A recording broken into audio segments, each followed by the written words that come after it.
jam-packed star-studded main event, a trios match Woo! that really, like, to me, we'll talk about our top performer, but to me, like, Moxley and the Young Bucks were starting to look so good together. Moxley was on a roll. He was absolutely dominant this match. It was weird seeing Kenny Omega and, the Young Bucks go toe-to-toe, but obviously that all changed quickly.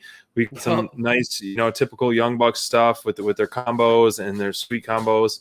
And I really like the end, how it was saying, or how, the Young Bucks wouldn't do their finisher, and then Moxley tagged himself in. Then it was just paradigm shift after paradigm shift.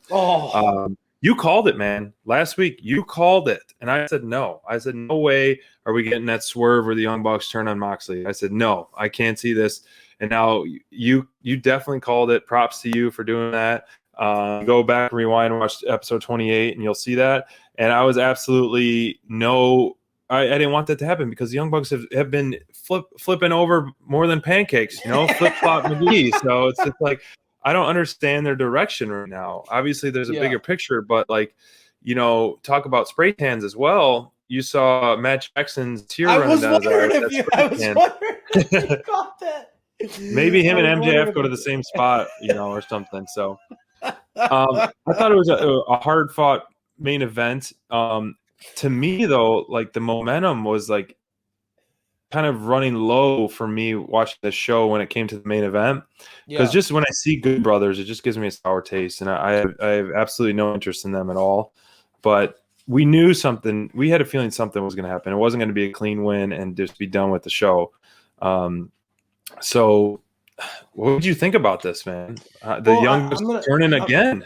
I'm gonna echo your sentiments about the Good Brothers. I think that we're on the same page about those guys. It's hard for me. I just can't get behind them. But that said, I was intrigued by this morality play that's been going on about this storyline.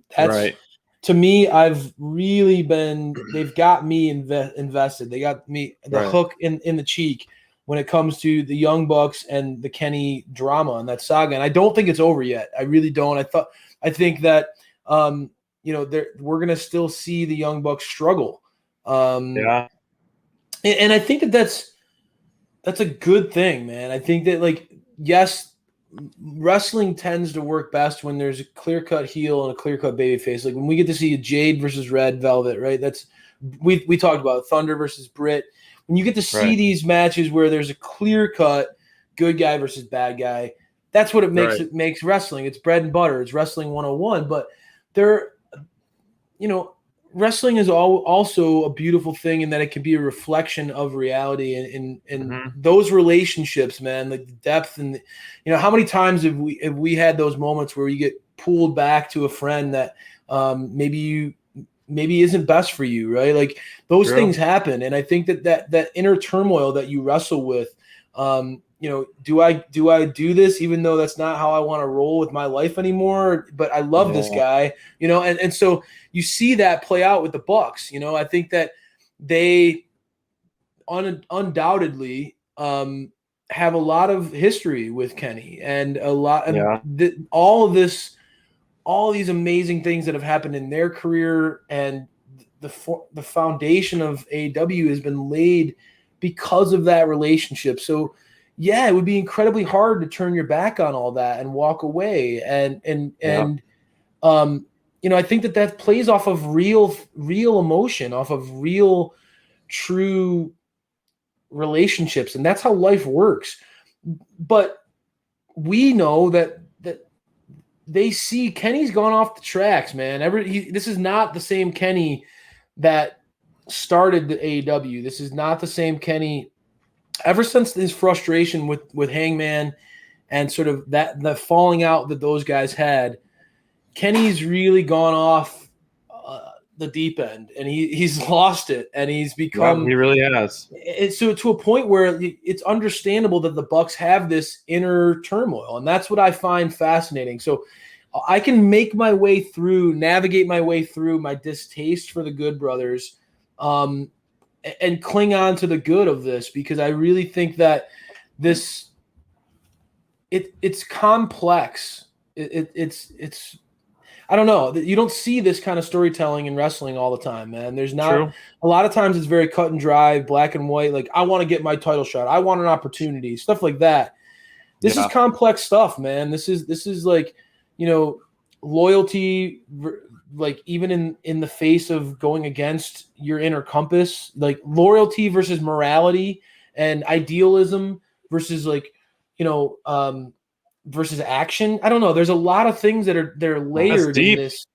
I find it fascinating, and I think that the Young Bucks are doing a nice job of allowing that emotion to play off without coming off as corny or forced. Mm-hmm. Yes, it's been a lot of weeks of this going back and forth. I think that there's gonna be some big blow up. I don't know, man. This is leading to a lot of interesting stuff. I don't think that the Bullet Club is all together. I don't think that they're in perfect harmony at this point. No. So there's still more fireworks to come. Getting into the on BTE. We see on BTE of Jackson is so torn, Matt. So I don't know, man. It's interesting. Yeah. But yeah, match was it elite or delete for you? The match itself, when you factor in everything involved, I think it's hard not to give the match itself an elite, just because I agree. There's a lot of storytelling going on. I personally, again, it's a soft elite though, bro. I went back and forth. This one could have been easily a delete. Black and white elite. This could have easily been a delete for me, because of I really struggle watching. We've talked about it, right? There's just the Kenny and the Good Brothers dynamic. There's a lot of exciting trios combinations on the AEW roster. That's not my top one. So I would say that was something that detracted me. But the overall storytelling of this match was really on point, man. Like really, really good stuff. The struggle that the Good Brothers or the Young Bucks had trying to put Kenny away. Moxley being more than happy to tag in and the brutality that he showed on Kenny. Those guys have a long history dating back to Moxley's debut in AEW. So I thought that was really well played.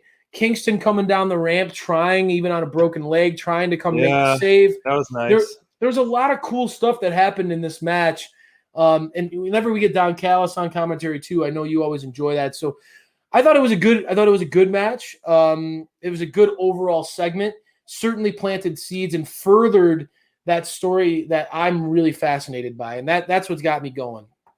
Yeah, I agree. And the main event story, the main event feuds is really fire right now, and they haven't lost any steam with the Mox Kenny saga, which has continued.